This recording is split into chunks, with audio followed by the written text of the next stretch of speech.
Hello. Hello, hello. I'm seeing you at the office, right? Yes, I'm at the office. Lovely. So welcome, guys. Let's light our fire for Sam, the last speaker of the day. And Sam, just a reminder: I will launch your slides, move off the air. But if you need me for the screen share, I'm always here. So Perfect. Thank you so much. thank you. So hello, everyone, and welcome to Listen for Change Your Bias, Change the Future. I'm Samantha Slade with the organization Percolab, author of the book Going Horizontal and co-creator of the game Listen For. And I wanted to talk to you today to make the link between the challenges that our organizations are experiencing and an interesting potential around storytelling of micro stories.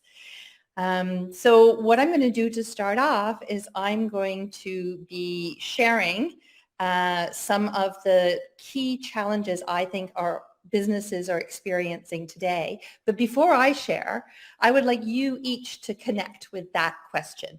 When you think of businesses and organizations today, what do you see as the main challenges? So maybe just take a moment and just share in the chat, share in the language that you wish. It's not a problem. And we'll see if the things that you're thinking about actually map on to the things I'm thinking about and want to be engaging with you all today. So I'm just going to take a moment of silence and let's see if some people can write and share in chat. And it's just whatever's on top, what's coming up for you when you think of the main challenges of our businesses and organizations today.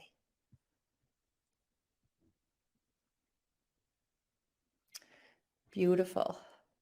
The disconnect among people, between people, unity of people, profit versus ethics, leaders not sharing the why behind the work. So this is really great. So I'm going to name the 3 questions, and I've really put the challenges that I'm thinking about in questions, because I think one of the things we need to learn to do is also to live in the questions, not necessarily being in always thinking about the solutions. So here's the 3 questions as I see them. So first of all, how do we live and grow a cooperative and responsive organizational culture? So how do we live and grow an organizational culture? Yes, but even more so when we want it to be cooperative and we want it to be responsive to what's going on in people's lives, to what's going on in the organization, to what's going on in the industry, to what's going on in the world. There's so much that an organizational culture can be responsive to, and to do that in a way that's cooperative rather than coercive. The second question I'm living in: how might we better cultivate healthy and strong informal relationships? And I'm imagining, like you've been seeing the challenge of relationships really coming to the forefront, not just in our organizations, but also in our communities and our countries. So how can we live in healthy and strong relationships when we've fallen into a lot of individualism and binary thinking? So how do we get back into being open to each other and caring with one another without having to have people think or be like us? And how do we do that in an organizational world where we've got constraints of time and deliverables and legal constraints and all of that going on? And the third question I'm living in is: how do we support individuals to stay engaged in times of change and complexity? And this question is really interesting because we know there's so much going on in the world. There's a range of crises going on, and they're causing anxiety to individuals. So even individuals showing up in work today, it's difficult to have the inner peace and inner equanimity to be able to be an engaged human being, let alone an engaged worker. And we even can go to the point of, are we able to still connect with our joy and to stay engaged? So these 3 questions at the level of culture, relationships, and just individual well-being. And so when we look at this, I want to say, how might stories offer a helping hand to these 3 challenges that we're living in? And this is a question that I've been thinking about. And the reason is I don't come from a background of stories and narrative culture. I have decades of work and inquiry. I'm an immigrant from a refugee family. My educational background is in cultural anthropology. I'm an entrepreneur. I started the business Percolab 15 years ago. I work with the idea of a future of work lab, applied research in Canada and international, really in the practices of how we might be in an organization from a place of equivalence together as humans.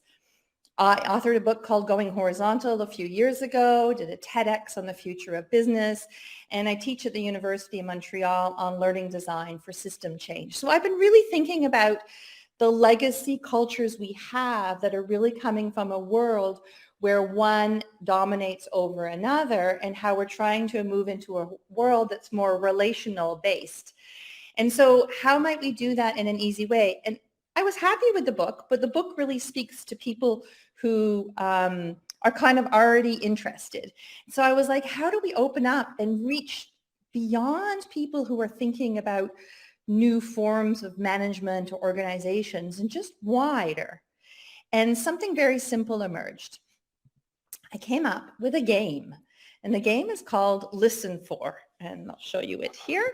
It's just a little tiny box like this, some beautiful cards like this, and it's a storytelling and listening game that transforms work, relationships, and well-being. It's a big assertion from a little card deck, and I wanted just to go in and explain a little bit about where this came from. So I call this game an antidote for times of change and challenge.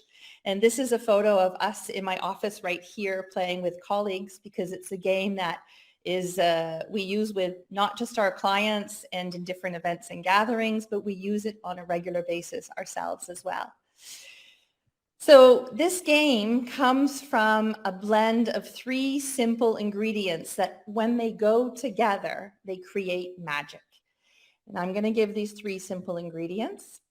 The first is our everyday experiences.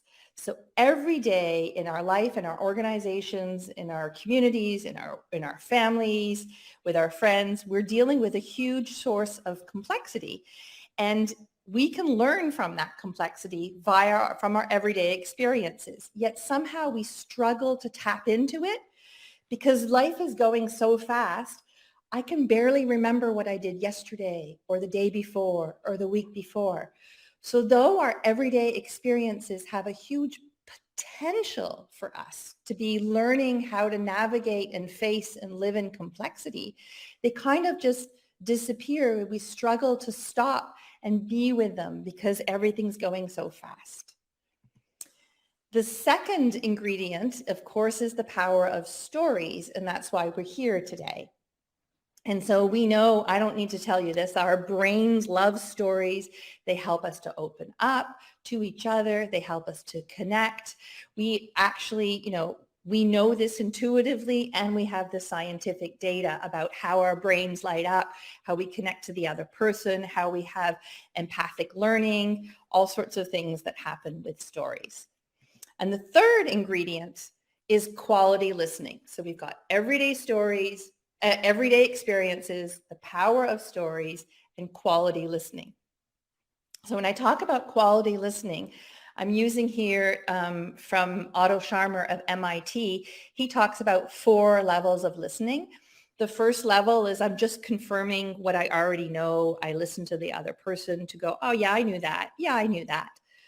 The second level of listening is I'm listening for facts. So I can go, oh, I didn't know that. I'm learning something new. Oh, I never thought about that. I'm learning something new. That's the second level of listening. But the third level, what we call empathic listening, this is a difficult level to access. It's when I actually leave myself and I step towards the other person and I begin to see through their eyes and I have an emotional connection. So we know stories help us get to that level of listening, but not just stories. There's constraints that we can put that can help us to access quality listening when we're listening to one another. You can hear me coming. Then that's why we have a game, because what's interesting about a game is a game brings in constraints, and these constraints help us to be able to tell stories about our everyday experiences in a very quick, easy, light, safe way. And they allow us to listen to those stories in a way that's supportive, generative, caring, insightful, appreciative. Once we know that that's what's going to happen, we are then able to have new ways of communicating, learning, and navigating change and complexity. So that's a lot to state. I can give you examples like how the Listen For game in just this simple card deck helps us to create authentic moments of human connection and quickly build relationships and overcome conflict. This is us using the game in a hospital context here in Montreal, Canada. And this is a hospital in the emergency unit that was really struggling. It was struggling for a lot of reasons, just exhaustion of employees, but also the general dynamics between employees. And they had tried some conventional ways to overcome the conflicts and rebuild relationships. And they hadn't really brought a lot of success. And when we brought in the game and we were able to really open up and break through and to have a huge impact, in fact, the union complaints just shot down. They just dropped after we had done 7 sessions using the Listen For game. So if you're intrigued, I think we should play. So I'm going to tell a few more stories about where we use the game. But before that, I think it's really interesting for us to have an experience with the game.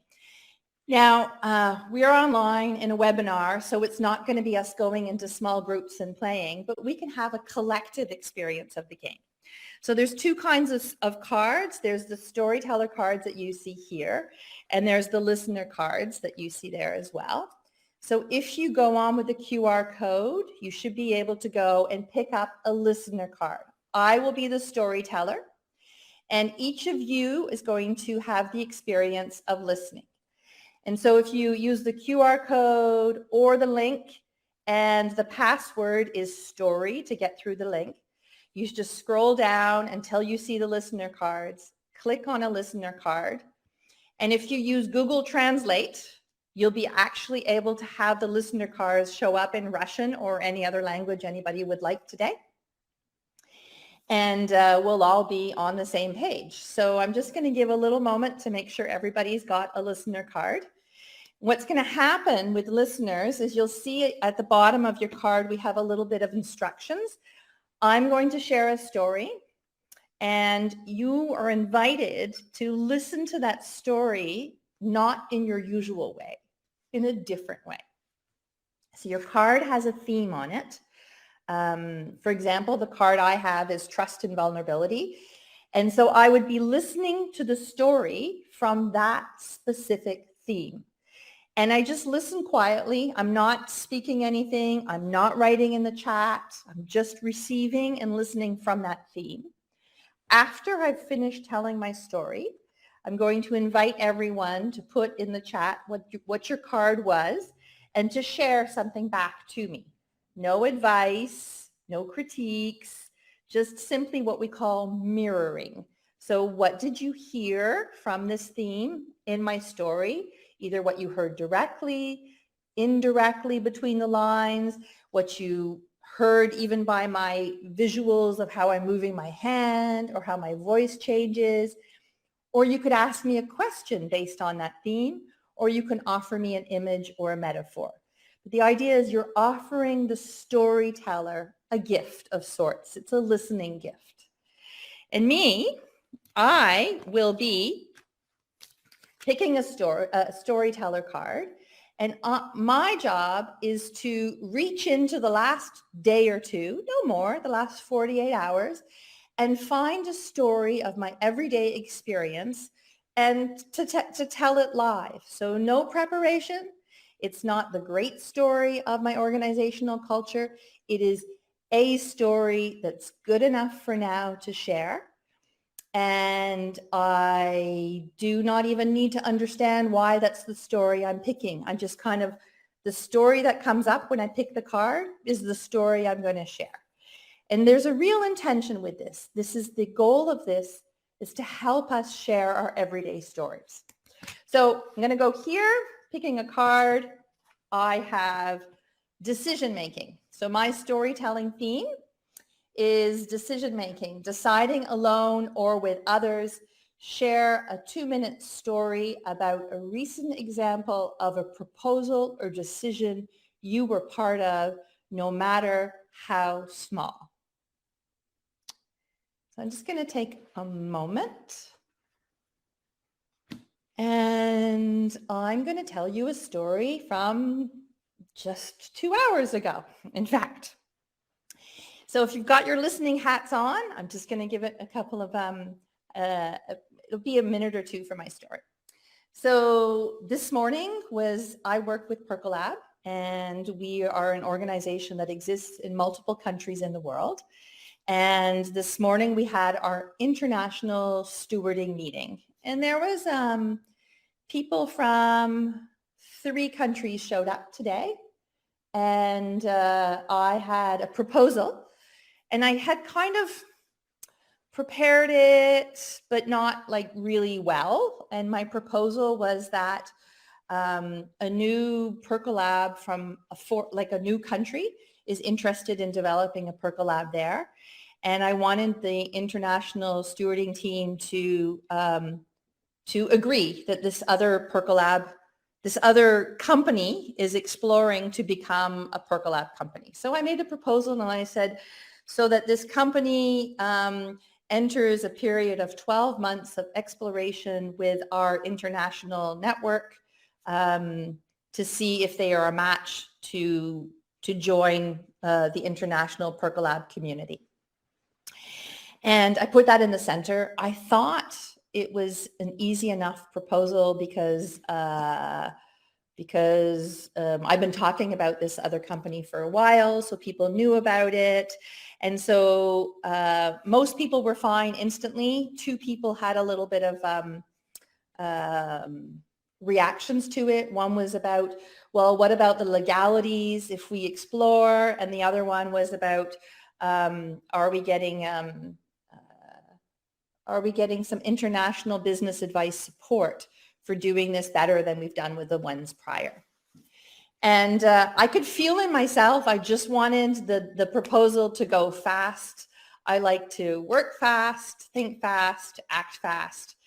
And that taking the time for the 2 reactions from my colleagues, I was in silence, I welcomed them, and I adjusted the proposal to integrate what they were saying, kind of just holding myself from jumping in or critiquing, just added those 2 dimensions to the proposal.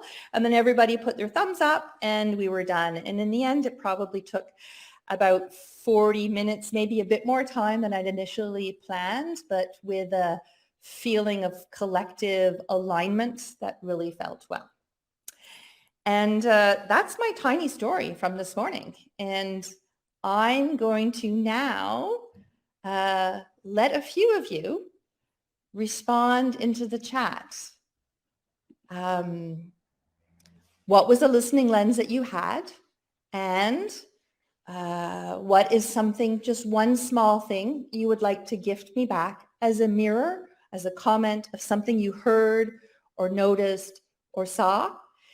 And I would love for Artem to come and join me with a quick comment on his. I am so happy because I actually have box, and I pulled out courage. Oh. So I'm thanking you for sharing this moment, because for me, your story was about courage, because the moment you thought you wanted it to go faster because you work fast, for me, it felt like you chose to step into the area of uncertainty, and that took courage. So for me, my learning point from your story is that courage is the ability and the willing to pause in the area of uncertainty, and not to go faster, but to go slower. Thank you so much for that. Thank you, Artem, for the gift.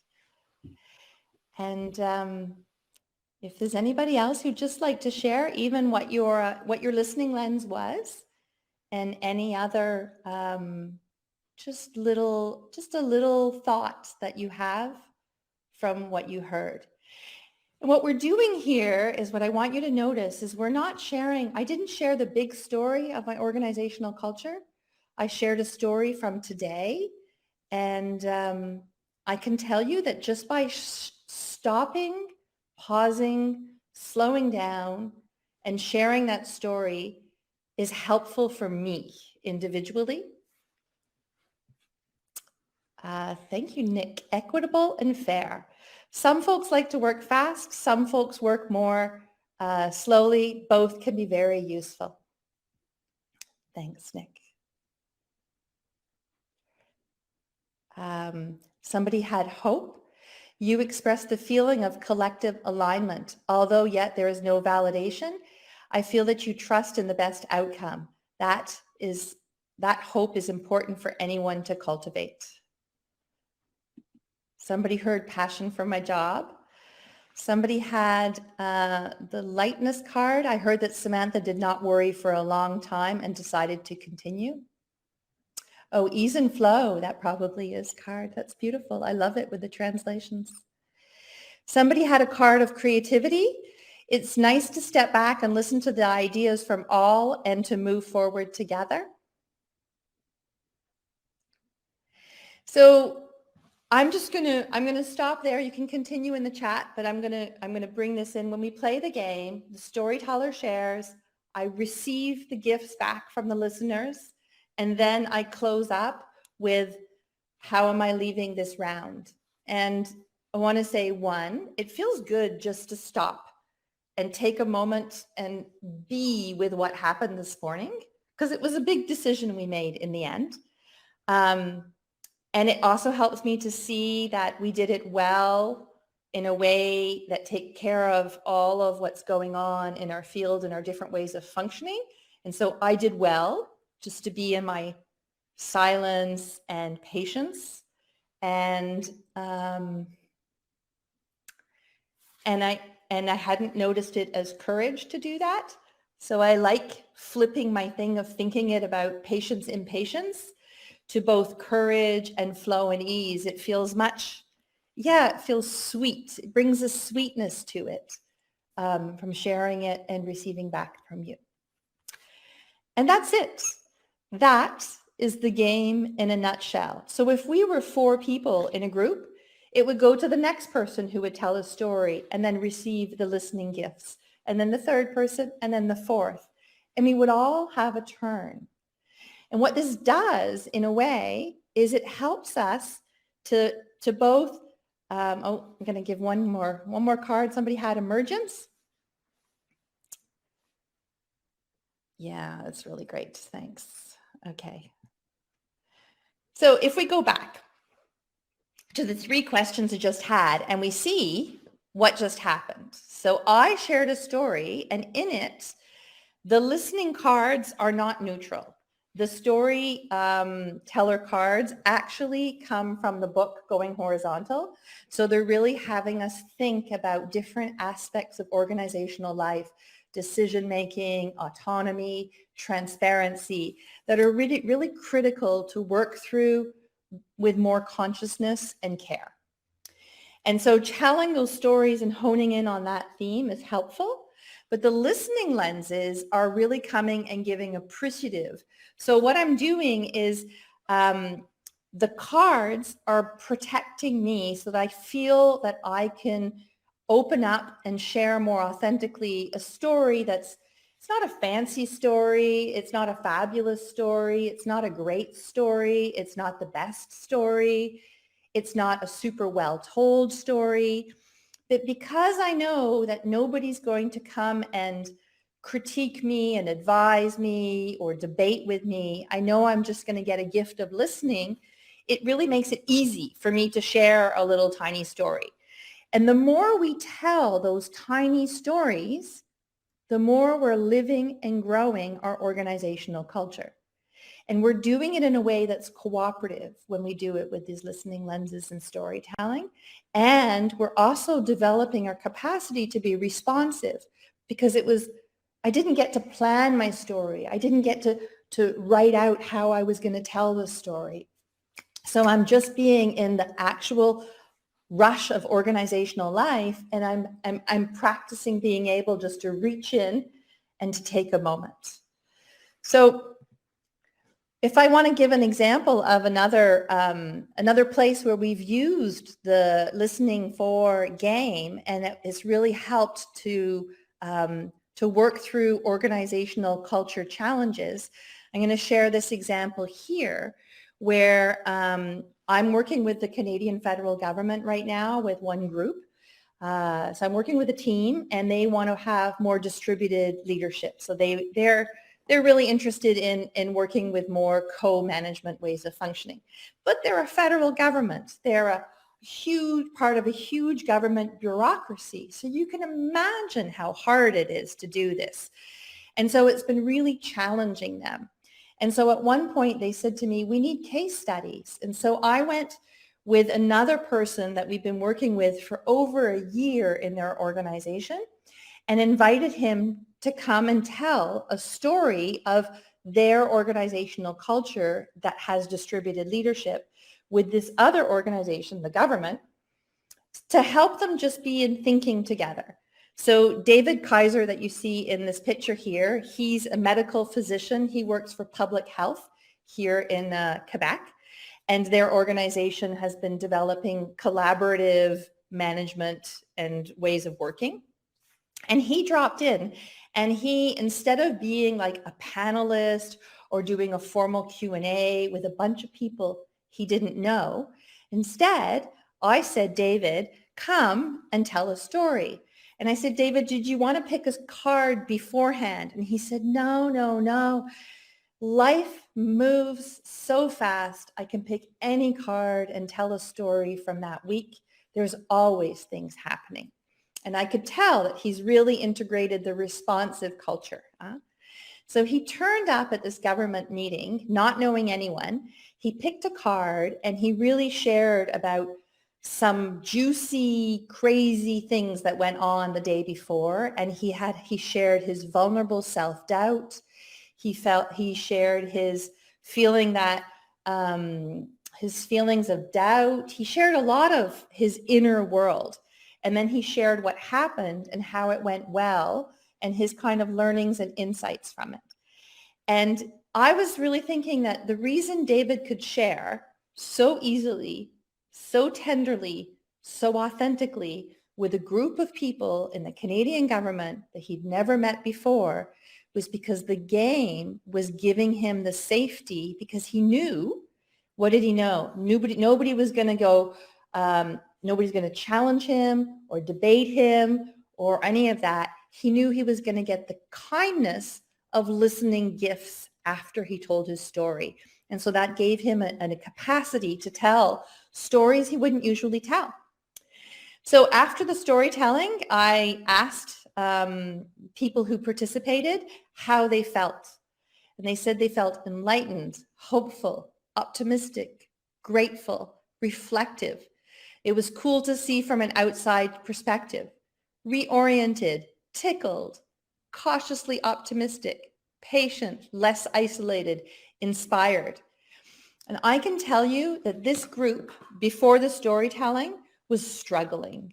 They were wondering if, they were able, in the context of the federal government, to be able to shift into these more horizontal ways. But having David drop in and share a story, you can see the impact. David dropped in for 45 or 50 minutes, very short time, very strong impact, because the storytelling cards, they amplify our way to authenticity and openness. So what I like to say about this is, when we know that there will be no conversation, there'll be no advice, there'll be no debate, there's more safety. And then we are better able to share the stories and talk about things that we wouldn't usually talk about. and live and grow the culture. So one way of living and growing the culture is just being in those little tiny stories.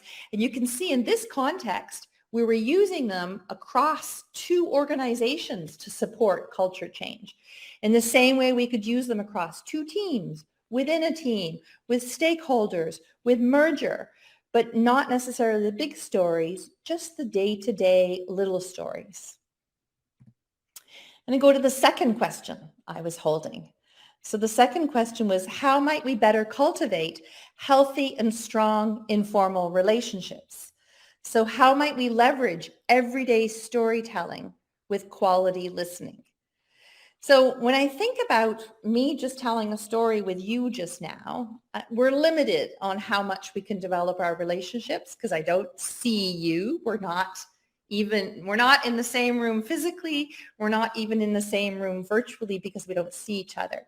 But you could see as soon as Artem came in and spoke with me, we were connecting in a positive, kind, supportive, appreciative, caring way.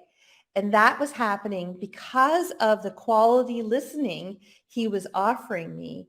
And the science behind that is when we usually listen to a story, our brain goes into the usual same way. So it will fall into our usual bias.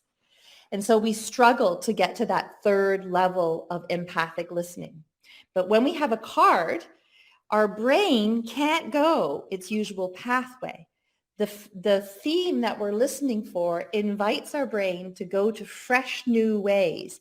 And that helps us to open up to the other person, their perspective, their way of seeing the world, and their experience. So I wanted to share here, we used the game recently with a group in an organization. There was 65 staff members in one team who hadn't seen each other for a year and a half because of the COVID context. And they were going to have their first team meeting back together. And so there was a lot of excitement about being back together. And this team meeting was 2 hours. And the director, she met with me and she wanted those 2 hours to be really for people to get to know each other again. In the year and a half, there was new employees that hadn't met anybody physically in person. Teams hadn't really been, speaking to each other across teams because of the virtual environments. You're working with your team. You're not seeing people from other teams. So we set it up that everybody went and had mixed team tables, and the new people were spread around the room. And people were just sharing stories of the recent week and nothing more than that, and connecting around it. And what happened in 2 hours with 65 people who hadn't seen each other for a year and a half, they were saying things like this. It's important to be caring with my colleagues because beyond the job title, there's a human. It can be easy to enter into empathic relationship when we are given the chance. I feel more at ease with the people I shared with. And what you're getting here is in a 2-hour session, people who were in that kind of not used to being physically in the same room, not with people that they know, and maybe even people where they've had some difficulties or miscommunication across the virtual space, all of a sudden they were connecting with them human to human, story through story. And being able to connect through that story opens us up to the different perspectives. And so we talk about this when we use listening lenses, when we actually pick a listening lens and give ourselves this constraint. What we do is we help to get beyond our usual bias and our usual judgment. It's so easy for us to listen to other people and to start to go into critique and judgment rather than to stay in the openness and the curiosity. So when we have that quality listening, then we can be with each other in more openness, more curiosity. And of course, what does that create? It creates connection, vulnerability, trust, and this is what strengthens our informal relationships. You know, usually when we talk about this, we're with our colleagues and we're either working on something and we're in our work mode, or we're in our not working and we're eating together or being informal mode, right? Those are our two modes. And the listen for space is like an in-between third space where we're not necessarily working on being productive on having a deliverable for work, but we're working much more intentionally than just having a chat together at a restaurant or over lunch. We're being intentional about sharing our stories and listening, real quality listening from those stories. And that is the making of beautiful relationships. And I could even go to the extent of using the word healing. Some relationships can be have a lot of friction or pain or difficulty, be it, you know, because of the pandemic and virtual working, or in general because organizations have all of their just struggle with the relational aspect. Playing this game can help people to come back together and to reconnect. And then I'm going to go to the third one. How do we support individuals to stay engaged in times of change and complexity? So how might we bring inner peace and calm to support individuals? So when we just played the game just now, my question was, oh, how much I felt better. I felt calmer about the experience from this morning. And if I hadn't have shared the game, I would have just kept going on with the next experience, the next experience, the next experience. But playing the game allows me a little moment to gain some perspective, to have a little bit of distance, to sit with things. And that is part of being able to feel more calm inside myself.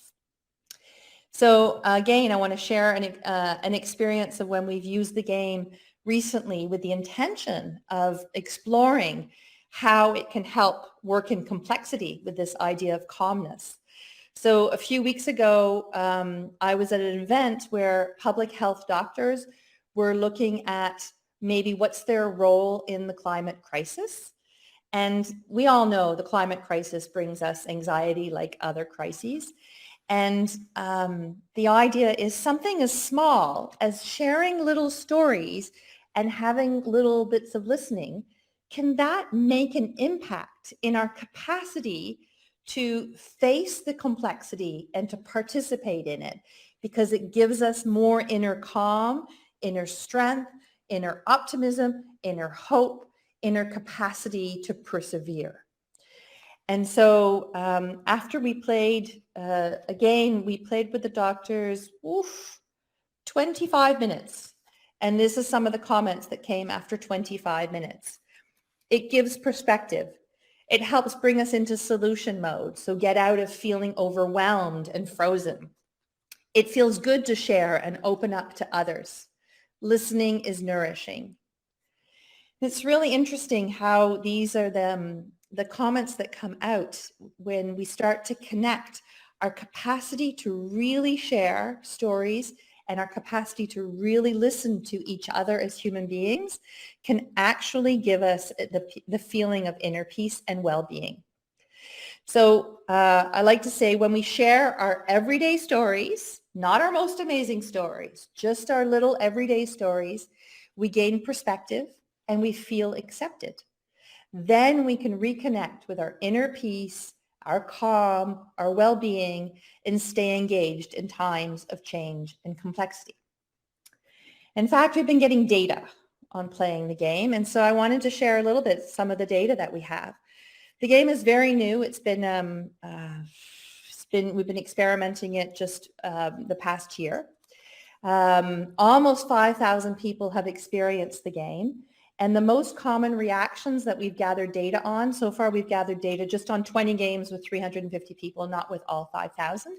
But this is the words that are coming up. The number one word is perspective. So people are really able to gain perspective on whatever they were sharing their story about. Openness, powerful, authenticity, vulnerability, help, care, depth, nourishment, calm, connection. These are the things that people are getting from very short time experience of sharing stories and being listened to. And what's interesting is we're starting to see that scientists are making the link between the inner and outer aspects of change. So this is the most recent report from climate change, the Intergovernmental Panel on Climate Change. And they're connecting the fact that if we want to deal with these big challenges that we have as a society, we have to be able to take care of the relational aspect between human beings. So it's not just good for us as individuals and good for us as businesses, it's also good for us to deal with the bigger issues that we're facing in the world today. And in fact, I want to share with you, there's a new framework at the international level called Inner Development Goals. It's a brand new framework that's coming in to say that the Sustainable Development Goals is not enough. That's the outer work that needs to be done. And we need to be developing our inner selves just as much to be able to deal with the issues of complexity and sustainability we have right now. And in that framework, there's 5 categories: being, thinking, relating, collaborating, acting. And we've done a mapping, and we've seen that playing this game maps onto each and every one of these inner development capacities for working in complexity. And these are things that are hard to teach, hard to learn, hard to develop. And with the game, it can actually be light and easy. And so it doesn't need to be as complicated as we think. And so I'm going to leave you with one last quote from Joanna Macy, who's an activist and scholar in systems theory and deep ecology. And she says, the most remarkable future of this historical moment on Earth is not that we are on the way to destroying the world. We've actually been on the way for quite a while. It is that we are beginning to wake up as from a millennia-long sleep to a whole new relationship to our world, to ourselves, and to each other. And this is the great turning that we are in right now. It's not an easy space to be into and to stay with and to connect with, but definitely what I'm noticing is that our little stories and our listening gifts are a key element of this great turning. Thank you, everyone. And I'm going to leave you just with a little picture of myself with my family. And not only is listening good for work, but I've also been playing with my family as a way to reconnect and help us through these difficult times together. And it's really good to remember that these stories and listening is good for us in all of our different spaces. So I'd love to hear any questions anybody has.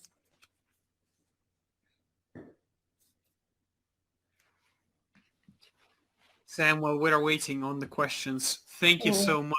It's been such a pleasure to play this game once more with you. It's always tricky when we're playing in a webinar context, but we don't have the intimacy of a little trio or whatever, but I think it's still great to be doing it like that. And I would love for everybody to continue to have access to the web page that we gave you today and the link. And please leave today and go with somebody this evening or tomorrow and just try it out with them. Go, let's each share a story and listen back from each other and see for yourself how it impacts the relationship way that you're feeling, the calmness within you, the perspective that you gain, and have an experience of it yourself. Awesome. Sam, Tatiana has a great question. How do you encourage difficult players that are not very responsive? So this is like a game, right? So people usually, when we're playing a game, we have game rules. So when we bring it with people, so to not bring it with the spirit of, oh, this is an exercise or work or a classroom activity, is, do you want to play a game? And these are the rules of the game. And not everybody wants to play the game. But if you present it as a game, and when you present a game, oh, I'm in for the game, I'm in for the game. Well, what's the rules of the game? these are the rules. The rules are somebody shares story and people do listening back. And that's the rules. So as long as we're bringing we're just playing a game hat on, it really shifts it. And I know like when we were at the hospital, they wondered if we should use the word game when we were working with hospital staff. And we insisted to keep the notion of the word game because that was the way that it would help people to let go of a lot of assumptions and just follow the game rules. And it worked. I was always thinking that saying game brings more limitations, but you've just said that it's not, and wow. Yeah, it's something that we've had to toy with. Sometimes I might go as far as saying it's a serious game and it's still a game, right? Good, that's good. So, but I will keep the word game because there's something about us as human beings. We're wired to have a positive association with a game and to follow the rules of a game. So by keeping the word game in, that's what we're holding on to. Lovely. Olga has one more question, and I think we'll be calling it day. Do you talk about the beliefs of the participants that are excavated after this discussion? Yeah, so one of the things about playing the game is in the cards, we have checkout cards. So when you're finished telling your stories, we actually take a moment to check out together, and the checkout can be what surprised me today, what was a moment I appreciated. And those kind of questions are allowing people to go into that belief space. They're really kind of deep shifts and help pull that forward and speak to it and help it be anchored.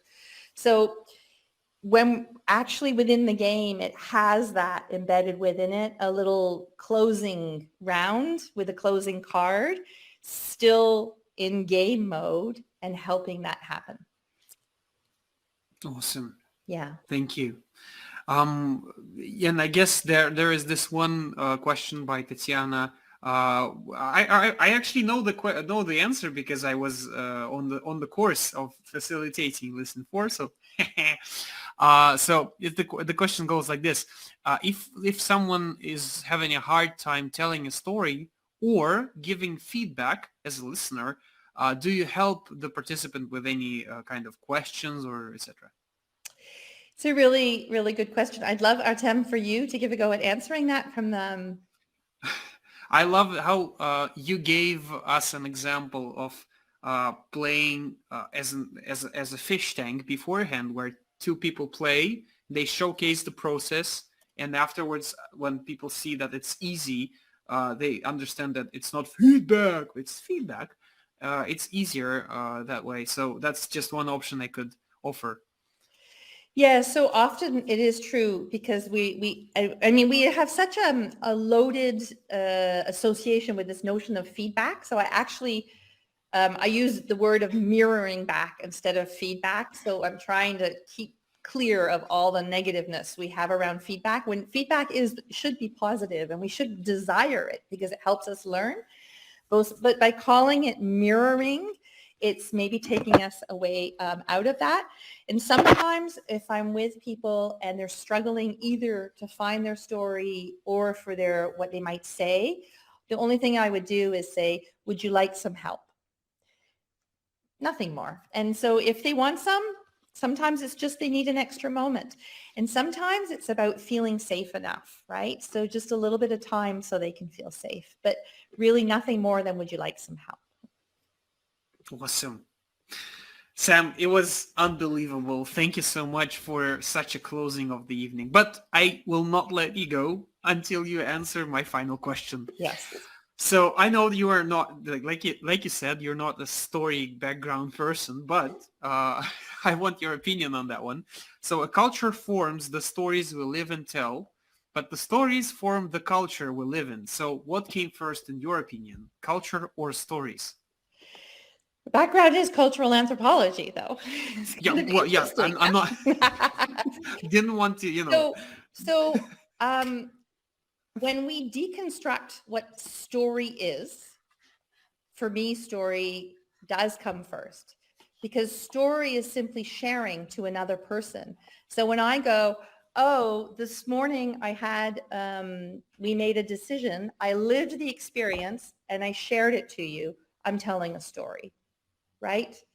And so because we're living and communicating to one another, and we need to survive as human species, I need to tell you what I hunted, I need to tell you what I gathered, I mean, like, so stories in the very deconstructed, just sharing, not the beautiful stories that hold a culture in its DNA, but the everyday stories, which also together end up holding a culture in a DNA, those come before the culture. Love it. I didn't want to say something bad. I just quoted. So that's a lovely answer. Thank you so much. Guys, let's share all our fires that is left with Sam. It was lovely. And thank you for bringing deep listening to this conference. Thank you. Thank you, everyone, for being together, sharing this moment together. And be well. And please share stories and with the deep listening, and have lots of fun doing it. Will do.